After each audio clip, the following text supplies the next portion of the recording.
Beaucoup d'années commencent avec des beaux mots, mais se terminent avec les mêmes combats. J'ai compris quelque chose avec le temps. Les souhaits ne garantissent pas une année réussie. On peut souhaiter très fort, espérer sincèrement, prier même, mais sans décision claire, sans résolution assumée, l'année nous traverse alors que nous sommes censés la conduire. Pour 2026, j'ai décidé de ne plus entrer dans une nouvelle année avec seulement des désirs, mais avec des résolutions prises devant Dieu. Aujourd'hui, je vais faire quelque chose de spécial. Je vais t'ouvrir mon cœur. Pas pour me montrer, mais pour partager avec toi les décisions que j'ai prises pour cette année 2026. Et peut-être t'aider toi aussi à commencer cette année 2026 avec des résolutions claires. Reste bien jusqu'à la fin de cette vidéo, car la dernière résolution que je vais partager avec toi est celle qui a déjà commencé à transformer ma vie et ma foi chrétienne. Je vais partager 6 de mes résolutions avec toi dans cette vidéo. Mais avant d'entrer dans le vif du sujet, je veux d'abord t'annoncer quelque chose de très important. À partir de cette année 2026, j'ai pris une décision claire. Je vais commencer à partager avec toi ma pensée biblique de la semaine et mon plan biblique de lecture de la Bible pour toute l'année. Chaque semaine, tu trouveras dans la description le plan de lecture biblique de l'année et ma pensée biblique de la semaine. Ça va t'aider et te fortifier dans ta foi chrétienne. Je ne veux pas qu'on soit juste spectateur ici. Je veux qu'on marche ensemble dans la parole, dans la croissance et dans la vérité. Et j'aimerais aussi clarifier quelque chose. Beaucoup me disent, j'aimerais te contacter, j'aimerais échanger avec toi, j'aimerais te partager mon témoignage. Donc, à cette année 2026, je vais clairement laisser à ta disposition ma boîte email en description de la vidéo pour que nous puissions échanger.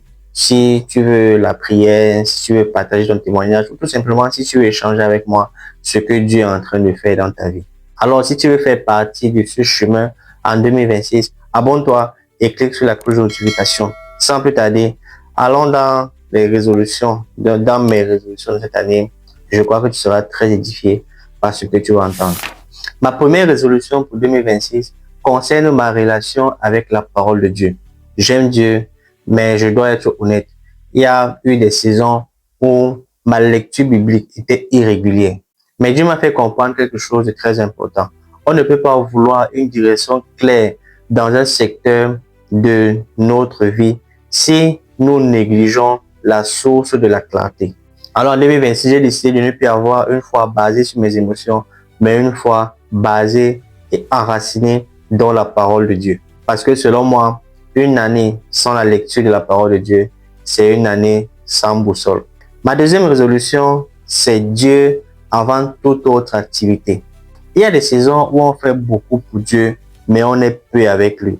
Et Dieu m'a fait comprendre très clairement qu'on peut faire beaucoup. On peut être actif, mais spirituellement vide.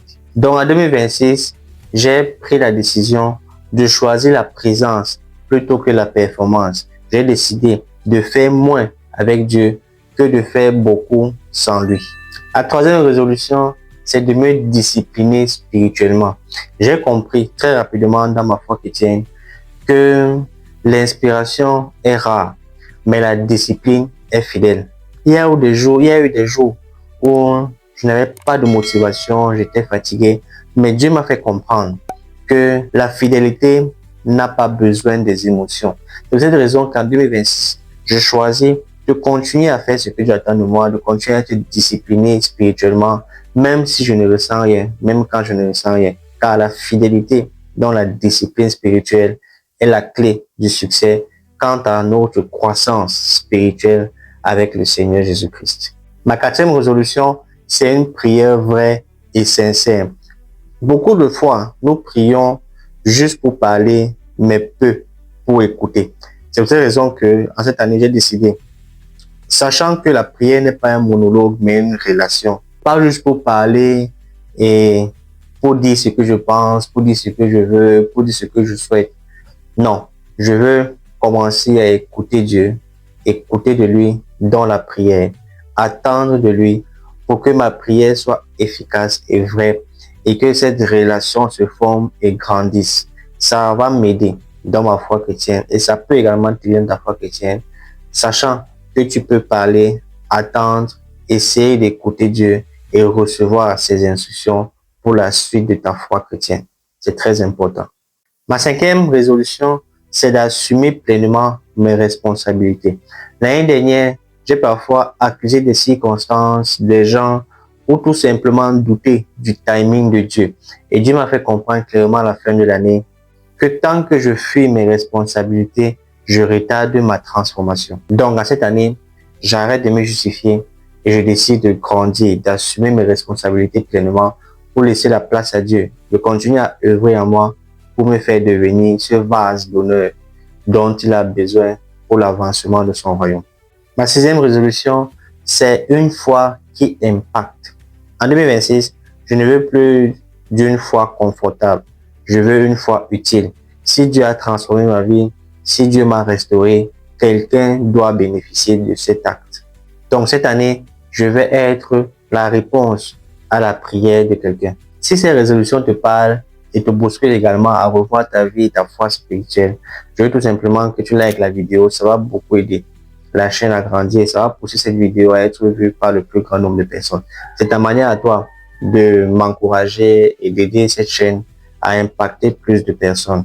Regarde si tu es déjà abonné et regarde si tu as déjà écrit un commentaire. Ça va également nous aider à continuer à progresser et à continuer à faire ces vidéos pour ton édification et pour la gloire du Seigneur Jésus-Christ. 2026 ne sera pas une bonne année parce que tu l'as souhaité. Elle sera une bonne année parce que tu l'as décidé. Décide de changer, décide de grandir, décide de marcher avec Dieu. Et tu peux écrire en commentaire, en cette année 2026, je décide de prendre des résolutions devant Dieu. Si tu n'es pas encore abonné, tu sais déjà quoi faire. N'oublie pas que tu peux retrouver dans la description mon plan de lecture biblique annuel et ma pensée de la semaine. Ça va vraiment t'aider. Que Dieu te bénisse en cette année 2026. On se donne rendez-vous pour une autre vidéo. Prends bien soin de toi et la paix sur toi. Shalom.